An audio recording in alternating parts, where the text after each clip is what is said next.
Hi friends, இன்றைக்கி என்ன பண்ண போகிறோம் அப்படின்னா, இந்த பாட்டில் வந்து நான் வந்து புதினா வந்து பிளான் பண்ண போகிறேன். இது வீட்டில் வாங்கின புதினா இலைகள்லாம் யூஸ் பண்ணிவிட்டு அந்த குச்சியை தான் எடுத்திருக்கேன். எடுத்து நம்ம அப்படியே வச்சாலே அது நல்லா தழுத்து வந்துடும். இந்த பாட்டில் இந்த குச்சி எல்லாத்தையுமே நான் நடவு செஞ்சிட்ருக்கேன். இது சாதாரண மண் தாங்க, இது செம்மண்லாம் கிடையாது, சும்மா வீட்டுக்கு முன்னாடி இருந்த மண் தான்.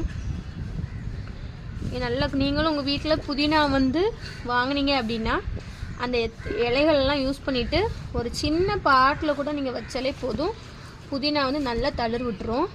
நான் உங்களுக்கு இப்போ வந்து நட்டிட்டு தளிர் விட்டதுக்கப்புறமா உங்களுக்கு காட்டுறேன். எல்லா குச்சியுமே நல்லா நட்டியாச்சு, கொஞ்சம் அது இருக்குது.